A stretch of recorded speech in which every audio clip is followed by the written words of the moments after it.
কুকুর হোক আর মানুষ, মা তো ভাই মাই। এই ভিডিওটা না দেখলে বুঝবেন না আসলে মা যে কি জিনিস। হাসি খুশি সন্তানটা যখন চোখের সামনে নিথর অবস্থায় পড়ে দেয়, এটা কোনো মাই সহ্য করতে পারো না, হোক না সে কুকুর। আর এই মা কুকুরটা মূলত আমাদের লাবলুর সঙ্গীও ছিল। কিছুদিন আগেও লাবলু যখন মারা গেছিল, আমাকেও তখন এটার শেষ দেখা দেখতে গেছিল।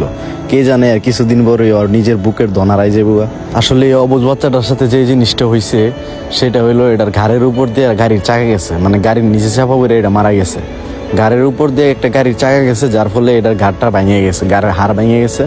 তো এটার বেশিক্ষণ বাইচা থাকতে পারে না, সাথে সাথে মারা গেছে। আর আপনারা যারা গাড়ি চালান ভাই, আপনাদের কাছে আমার একটা রিকোয়েস্ট, যে রাস্তাঘাটে গাড়ি চালানোর সময় এইসব প্রাণীগুলোর দেখে একটু সতর্কতার সাথে গাড়ি চালাবেন। আপনার একটু সতর্কতায় এরা বাইচা থাকতে পারে ভাই, একটু খেয়াল করে গাড়ি চালায়। ওদের একটা ফিলিংস আছে, আসলে এই ফিলিংসটা না দেখলে বুঝবেন না। এই যে মা কুকুরটা, এটার যে একটা আর্তনাদ, নিজের বাসায় হয়তো বা মানুষের মতো হাউমাউ করে কাঁদতে পারতেছে না, তারপরে এটার চেহারা দেখলেই বোঝা যাইতেছে এটা যে কি পরিমাণ আতঙ্কে আছে। প্রবা জিনিস হইলে কি হবো ভাই, এটার চোখের মধ্যে পানি আইসা পড়ছে, মানে এই পরিমাণে একটা কষ্ট। মানে চোখের সামনে একটা হাসি খুশি বাচ্চাটা যখন খেলাধুলা করে, এই বাচ্চাটা যখন নিথর অবস্থায় পড়ে থাকে, তো এটা তো যে কোনো মাই সহ্য করতে পারে না। কুকুর বইলে কি হয়েছে ভাই, আর চোখের সামনে ভাই এই দৃশ্যটা দেখে নিজের কন্ট্রোল করতে পারে না, এত একটা খারাপ লাগছে। এটা তো আর বুঝতেছে না যে এটার বাচ্চা মারা গেছে, আর ফিরে আইব না, আর কোনো সময় যেতে হইব না। তো এইটা এরপরও এই সন্তানের মানে উড়াইবার চেষ্টা করতেছে। আর প্রাণী হইলে কি হবো ভাই, হয়তো মানুষের মতো এদের বোঝার ক্ষমতা নেই, কিন্তু এই যে ব্যথা, এই যে কষ্ট, এটা অনুভব করার ক্ষমতা ঠিকই আল্লাহ দিছে ওদেরকে। আর মায়ের যে কি টান, এটা প্রাণী হইলে কি হইব। এখন দেখা গেছে এটার এরাই খেলাপ নাই, মারা গেছে, এটা মাটি দিয়ে দিতে হইব। যার কারণে মাটি দিতে নিয়ে যাইতেছি। এখন এটাও সাথে সাথেই যাইব, সন্তান নিয়ে যাইব। মা কি সহ্য করতে পারে? তো মা সাথে সাথেই যাইতেছে। আর এটারে মূলত মাটি দিতেছি যে জায়গাতে লাবলুরে মাটি দিয়েছিলাম, এটার পাশে এটারে মাটি দিতে আনছিলাম। তো এটা এই জায়গাতেও চলে আসছে।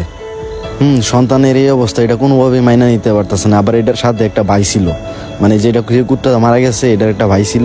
তো এইটাও সাথে সাথে লোকে ছুটছে, মানে একসাথে খেলে একসাথে চলে, মানে ওদেরও তো একটা শূন্যতা অনুভব করার ক্ষমতা আছে ভাই, বুঝেন না? এইটাও মনে করেন যে সাথে সাথে আয়া পড়ছে। আর যে মা কুকুরটা, এটা যেমন কিছুই বুঝতেছে না, এটার বাচ্চারা নিয়ে কই যাইতেছে, আর বাচ্চাও লড়ে চড়ে না, কথা কয় না। এটা যেমন অবাক হয়ে গেছে, মানে কিছুই বুঝতেছে না।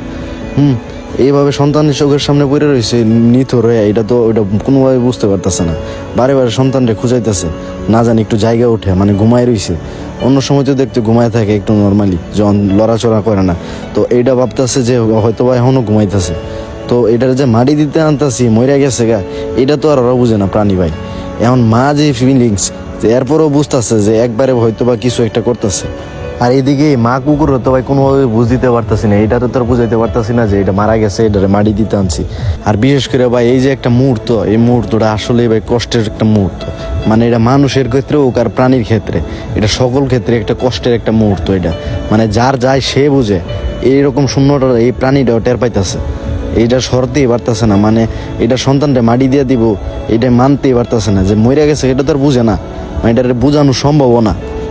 কিন্তু এটার যে কষ্টটা, এটা ঠিকই এটা বুঝতেছে। আর আমি কিছু কমু না ভাই, আপনারা জাস্ট এই সিনটা দেন, এই সিনটাই বুঝলেন যে ওদের যে কতটা অনুভূতি, কতটা আবেগ, এই জিনিসটা দেখলেই বুঝতে পারবেন।